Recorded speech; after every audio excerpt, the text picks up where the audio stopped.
So we are on our way back from Scioto. We decided we were going to drive all the way back to the meadows, have dinner. A little bit of a late dinner, around 7:45. Maybe do some swimming. And just relax for the night. It's always tough. You know, we had such a great start to the day. And then to have the horses, Purple Aura raced okay. But Sweet On Pete did not. And I'm going to get into that in a minute, but I'm going to start this video by saying, for those of you who maybe haven't been following what took place today, we had a good day, but Scott Zeron did not. He went down in an accident, and I was talking to Megan a little while ago, dislocated his shoulder, and they believe broke his pelvis. So he's going to be out for a little while. You know, Scott is probably one of the safest, most professional people I've ever driven against in my life. We forged, obviously, a pretty close relationship.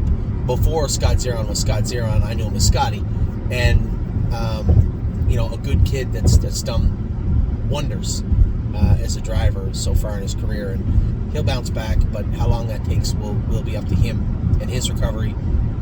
In regards to our horses, Megan is obviously a very professional horse trainer and horsewoman. And I'm sure we'll be just fine in her hands also. So, that out of the way, I never want to dwell on stuff like that because it's part of racing, but it sucks, right? When you get hurt, especially a guy like Scotty, to get hurt in that way, it's so frustrating, and I feel terrible for him. You know, everybody that's driven a lot of horses has been there. It's not cool.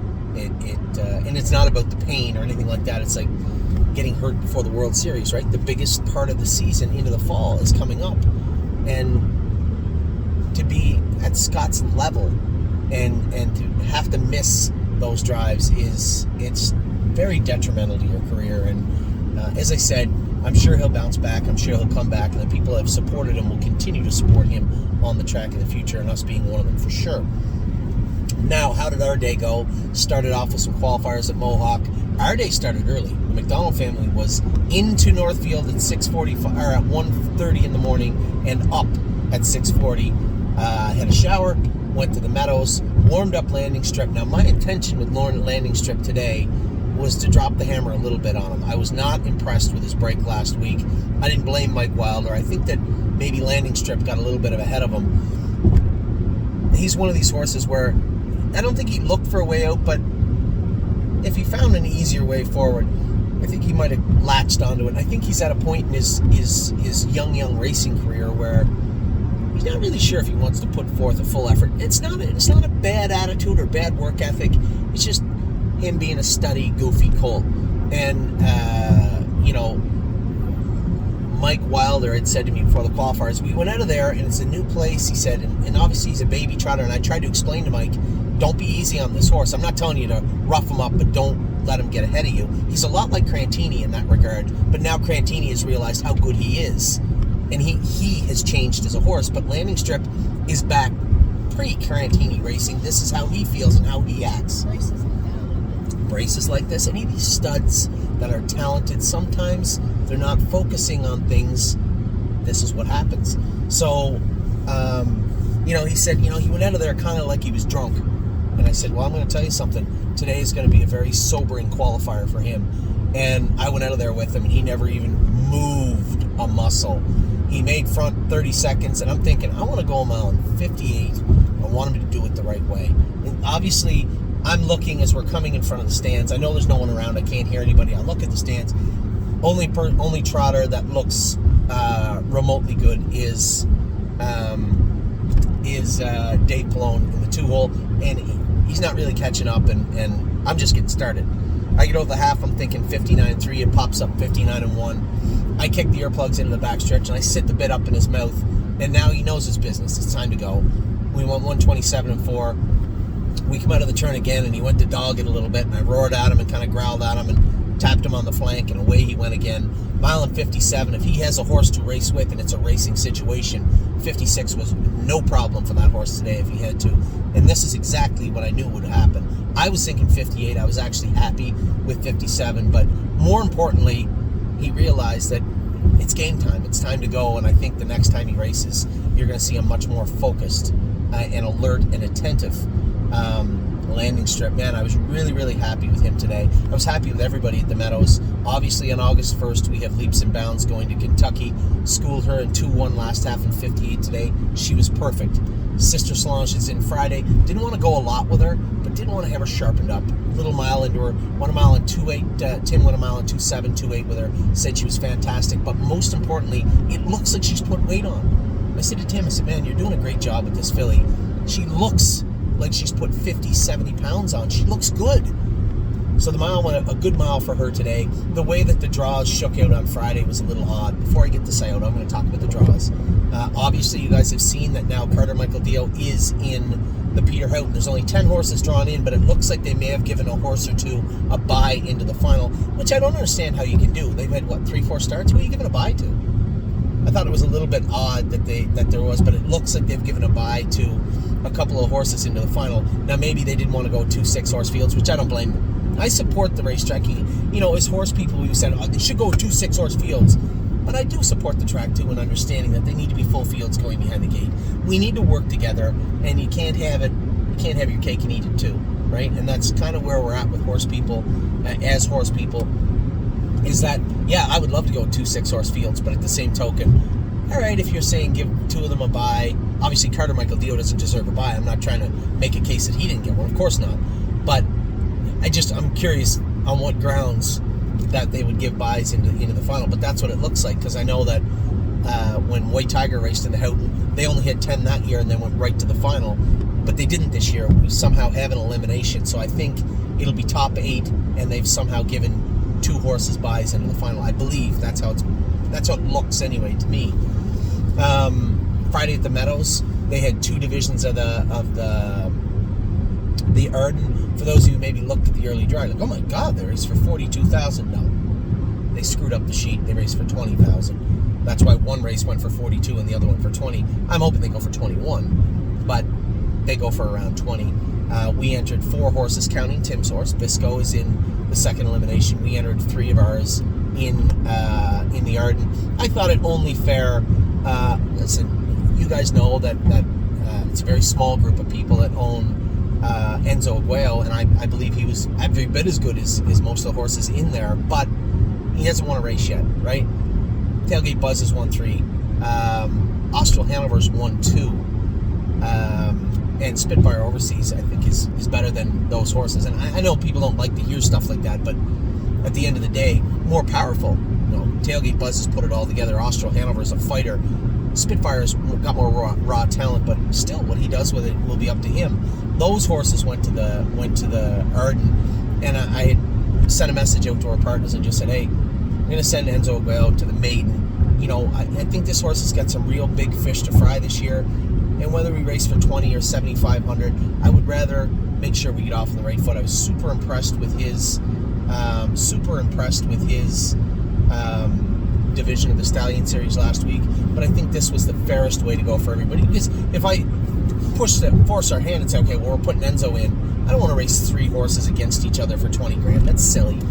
And I'm not going to leave out a horse with 3 wins to race in the non-winners of 4. That's not fair. So Enzo's racing in the non-winners of 1. Fashion Presidente is going to race in the non-winners of 2, and the fairest way to look at him was he can't beat those 4 horses. Fashion Presidente is a nice colt, but he can't beat Spitfire. He can't beat Tailgate Buzz, and he can't beat Austral Hanover right now. So it's really hard for me to enter him in ahead of them. And further to that, I can race him in the non-winners of 2, and he's very competitive in there. He probably can win that class. So we were going to race for 9,000, where we have a shot, as opposed for 3 of us racing for 20. It seemed like a no-brainer to me. And then Sister Solange and the non-winners of 2 made sense also. So a really good lineup for us on Friday evening at the Meadows. Super excited to watch Carter race. And I know somebody messaged me and said, well, who's Yannick going to take?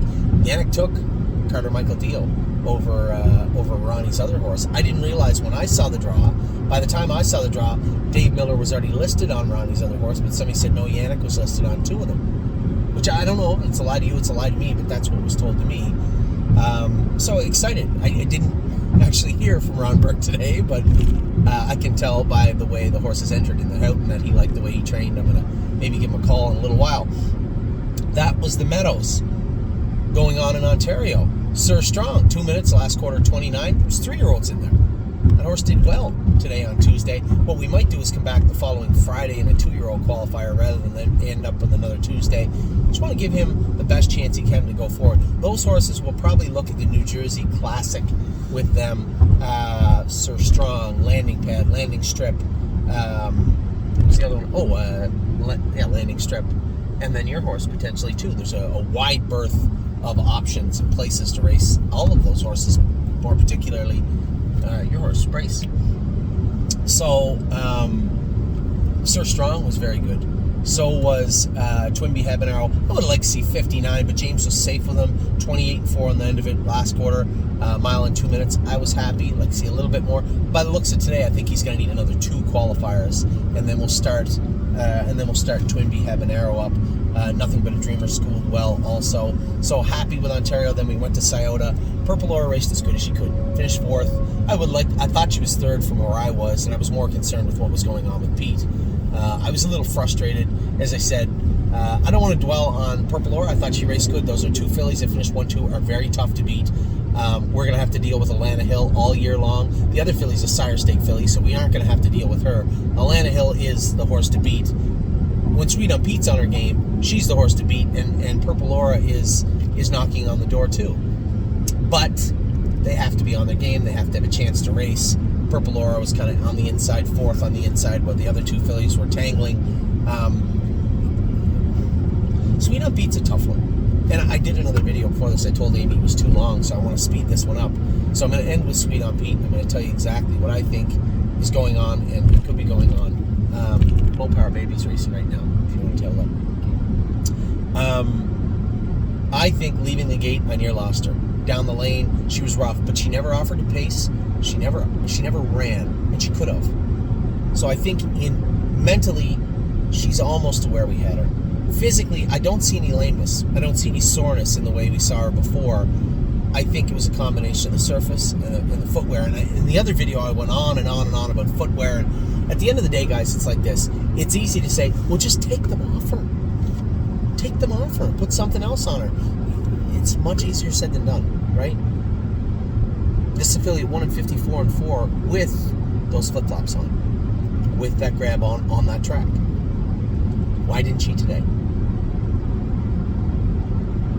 The only way we're truly going to find out is if we can somehow teach Sweet on Pete how to speak English. And that's not going to happen. So we're left, as I said to Jason, I sat down with Jason after and I said, listen, here's what we need to do. You thought that was funny, didn't you? Here's what we need to do. Sweet on Pete is a feast or famine, sink or swim type filly, much like a Glare AM, much like White Tiger was, and a number of other horses we've had where when they weren't on the top of their game, they were very difficult to deal with. And Sweet on Pete's like that. I said, knowing that it's not tying up, it's not bleeding, we should be able to control what is going on with this filly. So we'll draw her blood, but I don't think we're going to find anything in her blood. I don't think we're gonna. I don't think we're gonna find anything in her blood. Turn that down. Probably this one, sweetie. I think the vet is gonna go over, and I don't think we're gonna find a whole lot with her. I'm gonna make a few little changes. I was very, very cautious about not putting aluminum shoes on Sweet on Pete behind. What's that? She's cute. No, I can't go to Cracker Barrel. There's that breakfast. I don't care. The picture, for those of you out there, Cracker Barrel is not. They're great at taking pictures. They're great at taking pictures. No, I know. But then turning that into coming to fruition and making that an actual wonderful meal. I've eaten at Cracker Barrel 4 or 5 times. I'm sorry, not on my list of places. Breakfast? No, I would never go to breakfast there. That's okay. I don't care if they put on the sign, please come to breakfast, we'll feed you for free. I'm not going. Okay. Not gonna happen. I'm sorry. I don't hate Cracker Barrel. If I was really stuck and it was like you do. You know, if there was like Cracker Barrel and nothing else, I'd be like, all right, fine, I'll eat Cracker Barrel. It's not banned. It's not a good restaurant. I'm sorry. If you're out there and you like Cracker Barrel, I'm sorry. I've never had a great meal there. Never. Anyway, we were talking about Sweet on Pete. I was hesitant to put aluminum shoes on her because her stifles do bother her. Aluminums are historically harder on horses behind. But maybe not. Not always. I always remember this old pacer I had, and he had a bad stifle.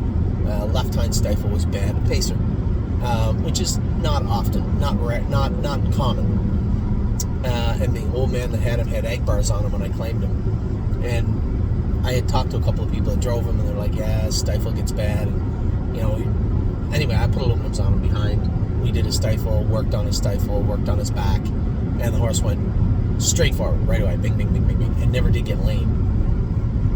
So I think that's snapshots in time. Maybe the gentleman had him for a couple of years and he got lame. Maybe that's what caused his stifle or helped his stifle become sore, but I never had a problem with him in that regard. But I've been very cautious not to use aluminums on Pete behind. I think we're going to go down that road. Maybe add a little more weight to her up front rather than look to lighten her up and allow her to pace if she gets out of gear. Maybe add another set of bell boots to her. It's possible. Now, I had told you guys 6-7 weeks ago that I believed she was hitting her knee, and that's where you saw that roughness. It's not true. I taped her knees up, and she didn't hit her knees at all today. I don't remember touching her knee once. There was no marks on it. The day she went in 54-4, there was marks on the tape. There wasn't today. Now, I do believe we need to do a better job getting a little more grab on this filly. She looks to me like a filly that does need more grab and has had more grab. She's not a perfect fit for Scioto. I know that, you know that, but we're going to have to deal with that and mitigate that a little better. And it's not easy. And it sounds like I have an answer for you, but just because I said it doesn't mean it's right. I will tell you this. We need to do something. We have 3 weeks to get it right. Is she races there again in 3 weeks? She's going to race there at least once or twice this year. So we have 3 weeks to get it right regardless. And we will. But the problem with Sweet on Pete and what you see today is her racing bad is I really believe she's one of those horses that are sink or swim. She is awesome or she is mediocre, and mediocre looks bad. Mediocre looks like that. Or on the run. So I sat down with Jason. I said, Jason, what we need to do, there's that girl, what we need to do is make sure before we go to the races, lots of grab, shoes are good, blood is good. All this sounds like we should do it anyway, and we do. But with Sweet on Pete, we have to check and double check. It has to be surgical. We have to make sure, knowing that if she isn't 100% at the track, you have a chance of that or even a break or worse happening. And I think that's how we have to attack it. Good thing I erased that 18-minute video to make another 18-minute video. I tried to warn you. Did you try and warn me? 10 minutes. What did you do? You laughed at my joke? Like You went like this on your arm. I didn't see you do that. they did. No, they didn't. How could they see it? Anyway, we're never going to have a great day all the time. We race enough horses. We have a ton racing. Mo Power Baby's about to race. We have tons of horses racing every day. The day is going to suck for some people. It really sucked for Scotty today. He hurt himself. He's out for a while. I wish him all the best and speedy recovery. We forged a great relationship with him and Megan, and I hope we can keep it up in the future. For today, yes, Sweet on Pete was not good. Yes, and if Purple Aura maybe didn't get up for third and maybe didn't take a run at those horses because she wasn't tight, I don't care. I don't want her tight for tonight. She has an entire season ahead of her. I'll catch Alana Hill. Right? We don't have to deal with Gabby C-Note. She's a sire stake filly that fit into that class. But we are going to have her tight when we need to. Just first part of August, end of July, when we have so many stakes and big races ahead of us, a $30,000 pop-up series, I wasn't going to drill down hard on her, put her in the race bike, train her up, right to the toe, have her right on her toes, because that means there's another race we won't. So we got what we got with Purple Aura. Yes, we get beat for third, but she did race pretty good. Sweet on Pete was not good, and we'll have her good her next start. And that's all I can leave you with. So, she wasn't lame, she wasn't sore, she didn't bleed, she didn't tie up. We need to fix her. Mechanically, we have the ability to do it, but it's not until after a race like this that we can make the changes that we need to make. So, with that, I'm going to let you guys go. Overall, big takeaway from the day was that landing strip was fantastic. Leaps and bounds was fantastic. Sister Solange was very good. Very happy with Twin Bee Habanero. Happy with Sir Strong. Purple Aura was okay. and it was a bad day for Pete. So I will let you guys go. I hope you're having a great day. Buckle up. We still got a lot of racing left to go. Mo Power Baby's about to race in a couple of minutes and a bunch of other horses. We're almost back to the meadows. We're going to get a little bite to eat and get some swimming in tonight. And as a McDonald family, just relax because we got a lot of work ahead of us. Take care, everybody.